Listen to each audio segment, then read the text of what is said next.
శ్రీమాత్రే నమః. సెప్టెంబర్ మాసంలో మనకి 5 గ్రహాలు మార్పు చెందుతున్నాయి.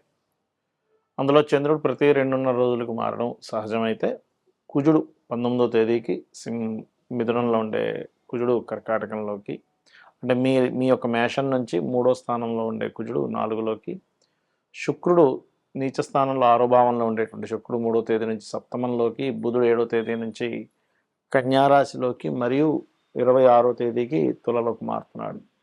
ఈ రకంగా రవి కూడా 17వ తేదీకి. అయితే ఈ గ్రహాల యొక్క మార్పు మూలంగా మీకు కలిగేటువంటి ఫలితాలు ఏమిటి, ఏ దేవతారాధన చేయాలి, ఎటువంటి విషయాల పట్ల మీరు జాగ్రత్తగా ఉండాలనేటువంటి అంశాలు, జాగ్రత్తగా అంటే ఎటువంటి జాగ్రత్తలు తీసుకోవాలనేటువంటి అంశాలు చెప్తుంది నేనైనప్పటికీ చెప్పిస్తుంది సాక్షాత్ లలిత అమ్మవారిగా భావిస్తూ, ఆ లలితాంబిక అమ్మవారి యొక్క అనుగ్రహం మీకు పరిపూర్ణంగా కలగాలని మనస్ఫూర్తిగా కోరుకుంటూ, మకరం వారికి గనక చూసుకున్నట్లయితే ప్రధానంగా మకర రాశి వారికి లేదా మకర లగ్నం వారికి ఈ యొక్క సెప్టెంబర్ మాసంలో 5 గ్రహాల మార్పుల్లో చంద్రుడు ప్రతి 2.5 రోజులకు మారుతున్నప్పటికీ మిగతా గ్రహాలైనటువంటి కుజుడు, రవి, బుధుడు, శుక్రుడు కూడా మారుతున్నారు. ఏ తేదీల్లో మారుతున్నారు, ఈ మార్పు మూలంగా మీకు కలిగే ఫలితాలు ఏమిటి, తేదీల వారీగా ఎటువంటి శుభాశుభ ఫలితాలు జరగనున్నాయి అనేటువంటి అంశాలు చెప్తుంది నేనైనప్పటికీ చెప్పిస్తుంది సాక్షాత్ లలిత అమ్మవారిగా భావిస్తూ, ఆ లలితాంబిక అమ్మవారి యొక్క అనుగ్రహం మీకు పరిపూర్ణంగా కలగాలని మనస్ఫూర్తిగా కోరుకుంటూ, ఇక్కడ రాస్యాధిపతి 3లో ఉంటూ వక్రించినందుకు కొన్ని అంటే కొంతమందితో మీరు మాట్లాడేటప్పుడు, కమ్యూనికేట్ చేసేటప్పుడు కొంచెం జాగ్రత్తగా ఉండండి. ఎందుకంటే 3లో శని వక్రించున్నాడు కాబట్టి ఆన్లైన్లో చేసే వ్యాపారాలు, ఆన్లైన్ త్రూగా ధనం సంపాదించేటువంటి వారికి అనుకూలంగానే ఉంది.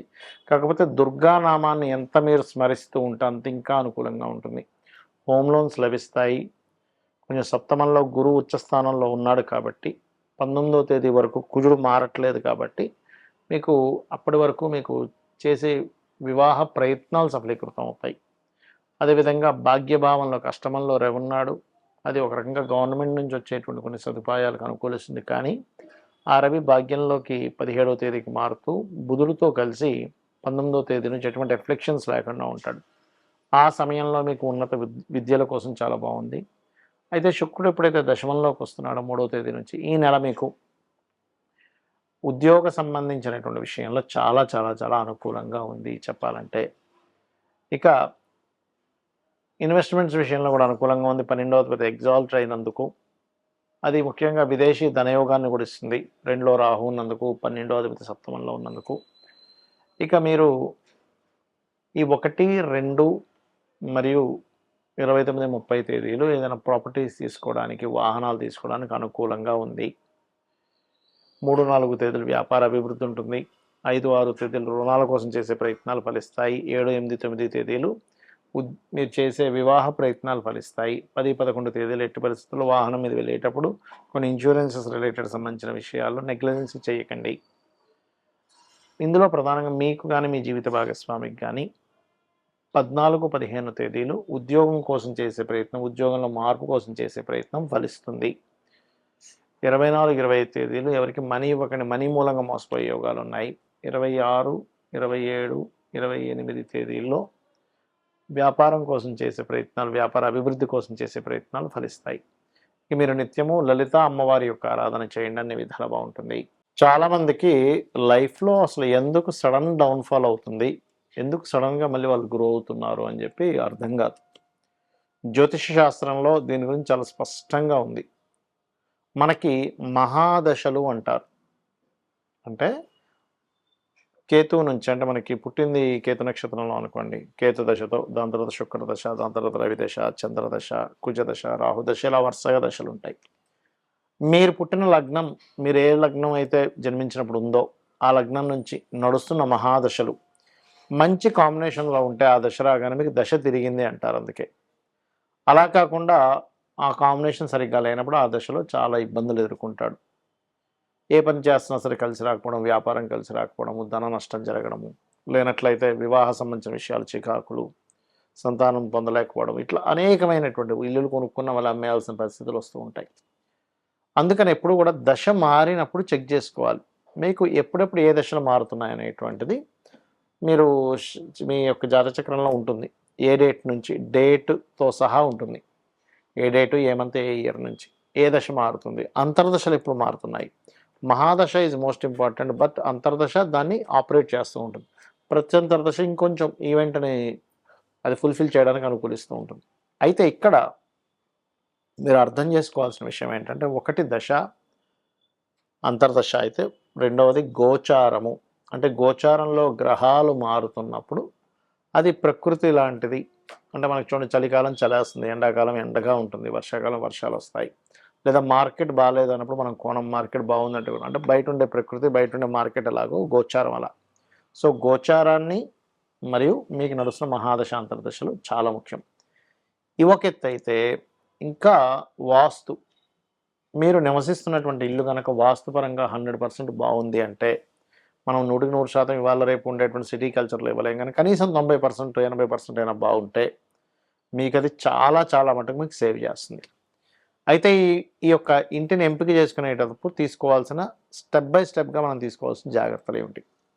మొట్టమొదటిగా మీరు మీ పేరులో ఉండే మొదటక్షరాన్ని బట్టి మీకు ఏ డైరెక్షన్ పనికి వస్తుందో చూసుకోవాలి. అంటే ఆ నుంచి అమ్మహా లోపల మీ పేరు ఉందంటే ఆది, లేకపోతే ఈశ్వరు, ఇట్లా ఆ నుంచి అమ్మహా లోపల మొదటక్షరం మీ పేరు ఉంటే కనుక తూర్పు, దక్షిణం, ఉత్తరం, వాయువ్యం పనిచేస్తుంది. పడమర, ఈశాన్యం పనిచేయవు.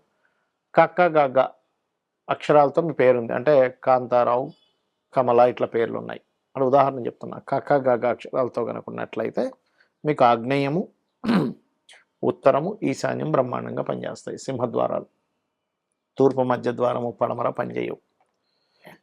ఈ విషయంలో నేను పంచాంగాల్లో తప్పులు ఉన్నాయి, వాళ్ళకి ఫోన్లు కూడా చేసి చెప్పాను, వాళ్ళు మార్చలేదు. నేను చెప్పిన ప్యాటర్న్ ఫాలో అవ్వండి. ఇది నేను చెప్తున్నటువంటి అథెంటిక్గా శాస్త్రం ఉన్నటువంటి అంశం. ఇక చాచా జాజా అక్షరాల పేర్లు కనుకున్నట్లయితే దక్షిణం మధ్య పని చేస్తుంది మీకు సింహద్వారము, ఈశాన్యము, తూర్పు బ్రహ్మాండంగా పనిచేస్తాయి, మిగతావి పనిచేయవు. అదేవిధంగా పడమర మధ్య కూడా పనిచేస్తుంది. ఇక టట్టా డాడానా అక్షరాలతో పేర్లు ఉన్నాయి మీకు ఉదాహరణకి. అప్పుడు మీకు బాగా కలిసి వచ్చేది వాయువ్యము, తూర్పు, ఆగ్నేయం బ్రహ్మాండంగా పనిచేస్తుంది, గుర్తుపెట్టుకోండి. ఇక తత్త దన్న అంటే నరేషు, నా పేరు నానాజీ పట్టానికి నేను, నా పేరు ఉన్నప్పుడు పడమర మధ్యద్వారము, ఉత్తర మధ్యద్వారము, ఆగ్నేయము, దక్షిణం బ్రహ్మాండంగా పనిచేస్తుంది. అదేవిధంగా ఉదాహరణకి పప్ప బాపమ్మ అక్షరాలతో మీ పేరు ఉందనుకోండి, అప్పుడు ఈశాన్యము, వాయువ్యము, దక్షిణ మధ్య ద్వారాలు బ్రహ్మాండంగా పనిచేస్తాయి. అదేవిధంగా యారాలావ అక్షరాలతో అంటే యమున, రమేషు, లహరి, లేకపోతే లావణ్య, లోకేష్ ఇలా పేర్లు ఉంటాయి. అంటే ఈ పేర్లు అనే కదా ఆ అక్షరాలతో ఉన్నప్పుడు ఉత్తరం మధ్య ద్వారము, తూర్పు మధ్య ద్వారము, పడమర మధ్య ద్వారం బ్రహ్మాండంగా పనిచేస్తుంది.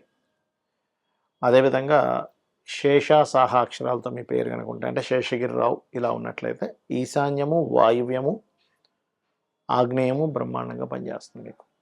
ఎలా అంటే అన్ని దిశలు మంచివే, కానీ మీ పేరుని బట్టి ఏ దిశ పనిచేస్తుంది. ఇది ఒక ఎత్తు అయితే, ఇంటి యొక్క సింహద్వారం యొక్క పదము కరెక్ట్గా ఉండాలి. అంటే సింహద్వార పదం కరెక్ట్గా ఉందా లేదా, ఆ డైరెక్షన్ పనిచేస్తుంది కానీ పదం కరెక్ట్ లేకపోయినా సరిగ్గా రిజల్ట్ ఇవ్వదు. ఇంట్లో ఉండే వేసుకునే రంగులు, ఇంట్లో ఉండేటువంటి టాయిలెట్స్ ప్లేస్మెంట్స్ ఎలా ఉన్నాయి, అవి బాగోకపోతే ఏమీ కూల్చకుండా చిన్న చిన్న రెమెడీస్తో దాన్ని మనం సెట్ చేసుకోవచ్చు. ఇలా కనుక మీరు ఎంచుకున్నట్లయితే ఖచ్చితంగా 100% మీరున్న ఇల్లు కూడా మిమ్మల్ని కాపాడుతుంది. ఎందుకంటే గ్రహాలు ఎలా అయితే 9 గ్రహాలు, 27 నక్షత్రాలు, 12 లగ్నాలు, మహాదశలు, అంతర్దశలు ఎలా ఉంటాయో ఇంటికి కూడా 45 మంది దేవతా అసురులు, నవగ్రహాలు, అష్టదిక్పాలకులు, వాస్తు పురుషుడు, పంచభూతాలు ఇవన్నీ కూడా కనెక్ట్ అయి ఉంటాయి. కాబట్టి ఈ రకంగా చేసుకోండి. ఇంటి ఎంపిక విషయంలో ఖచ్చితంగా మీకు లైఫ్ అనేటువంటిది ఆనందదాయకంగా ఉంటుంది. వాస్తు కానీ, జ్యోతిష్ శాస్త్రం కానీ మనల్ని భయపడ్డానికో కాదు, మన యొక్క జీవితాన్ని ఆనందదాయకంగా చేసుకోవడానికి. శ్రీమాత్రేయ నమః.